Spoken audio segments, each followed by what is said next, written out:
sure what was the flow of the pattern that I did. Okay, so I started with part C. This should be your prime focus. Part C should be your prime focus. Reason being, if you see over here, you are getting or you'll be able to score the maximum marks from part C, right? So have a target of solving or attempting your part C at the first go. Then you should solve part B followed by part A. Okay, first should be your part C at any cost. Okay, and do not waste lot of time in the questions. Have a target that in part C I have to go for all the questions. That's like a very obvious thing.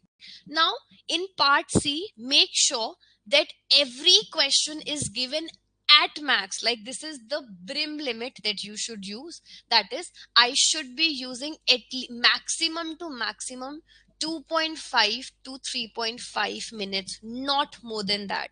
Match the following questions can be done within a minute, right? Then statement wise question takes time, experimental questions take time, but you should make sure that if any question is taking more than 3.5 minutes in your paper, you are not wasting your time. Your 80 minutes, this 80 minutes should be for part C, then 40 minutes should be for part B, and then 30 minutes at max, not more than that at all for part A.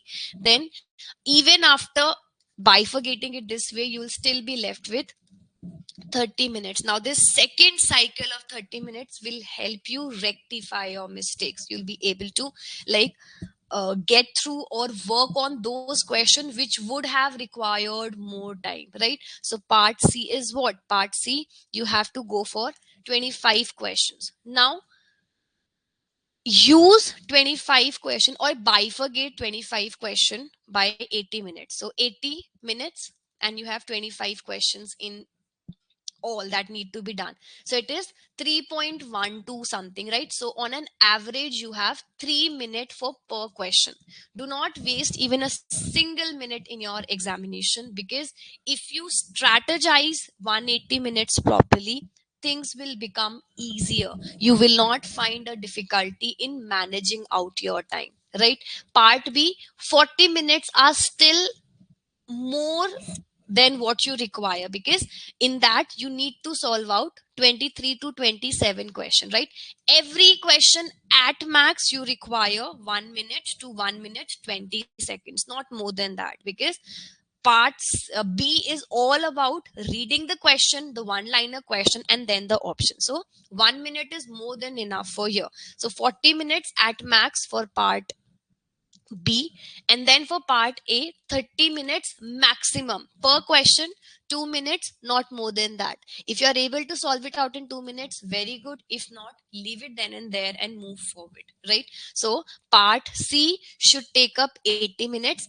As and when you see 80 minutes getting completed in your prep, in your paper, leave the section then and there and move forward to the next one, because you have to make sure that if part C is done in 80 minutes, or even if you're left with one or two questions, flag them then and there, because we have a CBT mode of examination, right? So mark those questions with the purple flag, like answered and not uh, attempted, and everything whatever is required from your end at that time. Then move on to part B, solve every question possible. Do not leave any question unread. Understand what I'm saying? Do not leave any question unread. Why am I saying this? Because if you leave the question unread, there are chances that you might have been able to solve it in the exam, because sometimes we feel like that okay, 27 questions done, let me not read any other. You will not be 100% sure about in these 27 questions. So read each and every question. What's the way of doing that? I'll show you in the next slide. Wait for it. Then part A should be your last, because many students are not comfortable in part A. So use or attempt this particular thing in the last segment, where your stress level will be almost to zero, because you've already attempted the major segment. Then you'll be easily able to solve part A with much of ease in the exam, right? So do it in this way: part C 80 minutes, part B 40 minutes, part B 40 minutes, part A 30 minutes. Last 30 minutes should be bifurcated into 20 and 10. 20 minutes should be to all the questions that are marked by you in a way. Last 10 minutes should be the question, should be for making sure that every question that is attempted by you, it should be cross checked. Every single cross question that you have marked in the examination should be cross checked, that whether what I had in my mind, have I marked the answer correctly or not. Because this is again a mistake that students do. They keep on, like, they have solved the answer correctly, but because of exam pressure, because of exam fear or examination hall fear, whatever could be the scenario, they tend to mark wrong answer. So keep your 10 minutes buffer at the end with the maximum or the zero pressure in your head. Cross verify that okay, I have completed my paper and I have cross checked my paper, right? So use this strategy, and I'm telling you, you will not find difficulty in managing out your time. How should you, like, proof check this? You should give mock test. Okay, you still have 18 to 20 days in your hand. Give at least 4 to 5 mock tests. Full length mock tests should be given, so that you can apply this strategy of